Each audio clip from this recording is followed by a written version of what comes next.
Welcome back, my amazing artists. So we have finally hit December and we're getting so close to celebrating our holidays and lights are going up. It is just such a magical time of year. So we today are going to make some winter wonderlands, and I'm going to show you a special technique on how you can actually tie-dye paper without paint. Okay, so let's get started. All right, so for this project, you're going to need 3 pieces of paper. You're going to need 2 pieces of white paper. One we're going to tie-dye, and the other one will be for the snow of your background. And then you need a background color. So I did black because I like how it makes the color stand out, but feel free to do a sky color like blues or purples. Okay, that is your choice. Okay, put this away. All right, so I'm going to start with how do I tie-dye. So this is a lot of fun. You're going to need some tin foil, some Crayola or washable markers. Do not use colored Sharpies. They will not bleed. We want the regular kind. And then you're going to need some water and a paintbrush. Okay? So unroll the tin foil, and you want it to be just about the size of the paper. So you could try ripping it, or to make it easier, so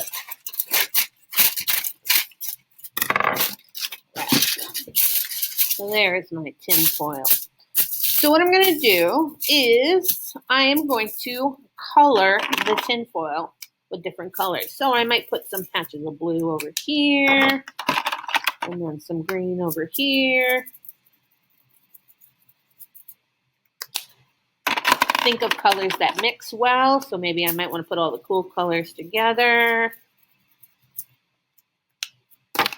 Maybe some yellow in between the blue and green to help them blend better. And you're going to fill the whole space with all different colors.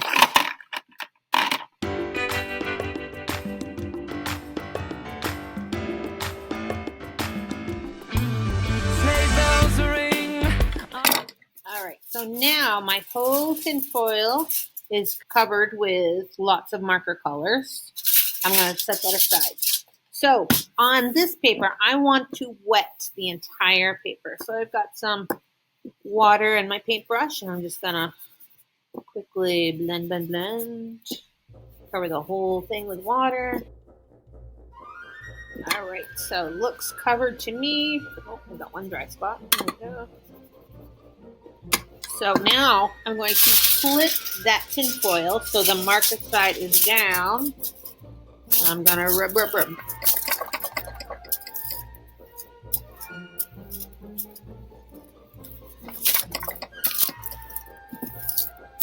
Rub. And what that's going to do is now the color that was on the tin foil is now going to be on the paper. So I'm going to peel it up. Look at that tie-dye color. All right, so now I'm going to set this aside so I can work on my background. All right, so for my background, I'm going to need that background colored paper as well as a white paper. So since we are making a landscape picture, we need the ground and the horizon line. So if you want, you can draw one and cut it.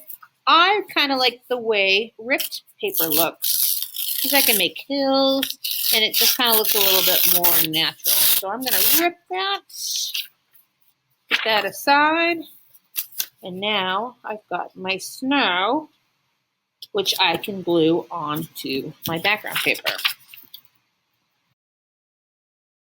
Make sure we line up our edges, and now I've got my snow and my sky. So maybe while my other paper is drying, I could do a nice big moon.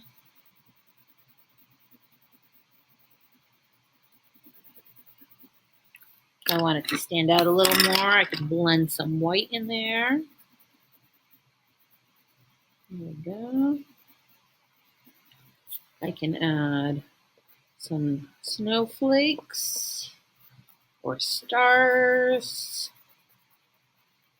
Maybe even some clouds in the sky.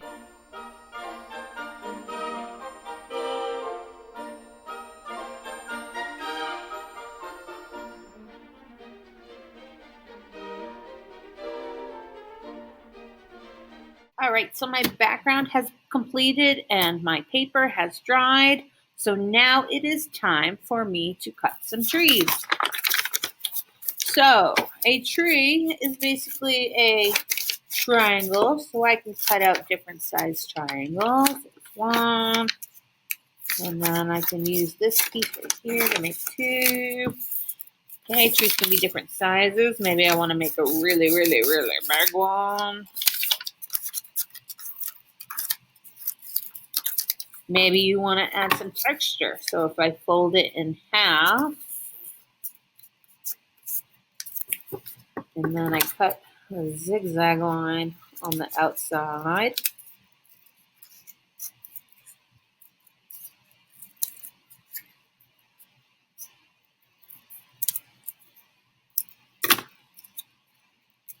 That's an interesting tree shape.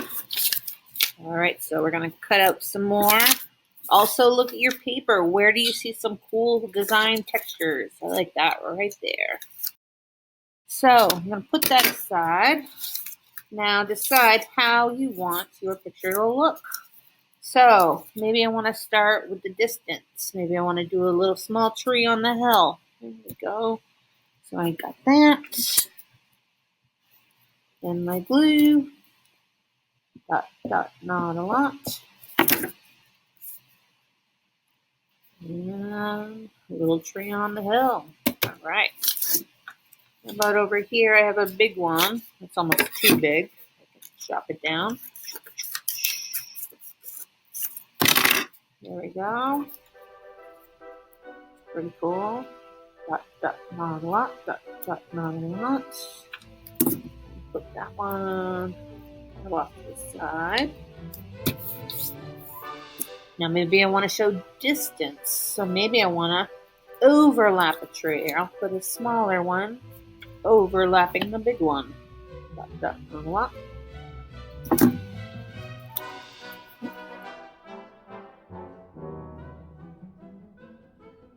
So once they're all glued down, now we have the decision on how do we decorate them. Well, you can do markers would be easy. I could do some garlands. I could draw some bulbs to decorate my trees.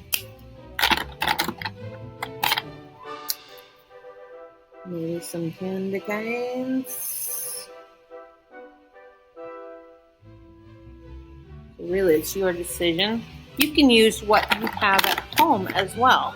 So maybe I've got some sequins I found. So I could actually glue some of those on. That looks pretty cool. Ooh, I found a little rocking horse. Maybe you have something like that at home, or you could string yarn across if you have yarn. Buttons are always good to add into our arts. Maybe I'll glue a button over here. Glitter. Who loves glitter? So I can put some glitter on my trees. Maybe you have the sprinkle kind. You can add that on. Okay, so you as the artist get to decorate them however you want. See what you have around your house. I have a foam piece. Put that on the big one right there.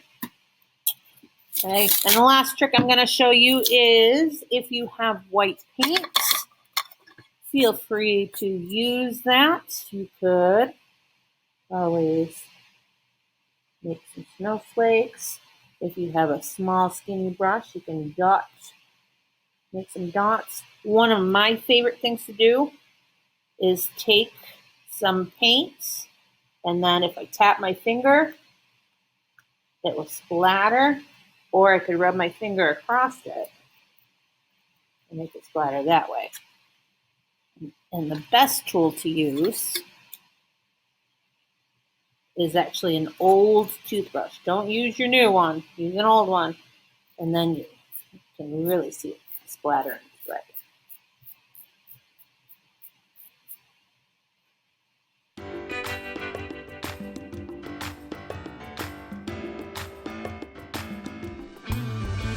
Alright, I hope you enjoyed making your beautiful tie-dye paper winter wonderlands. I hope you enjoyed using this technique, and I cannot wait to see what you do. Alright, so I'll see you next week. Bye.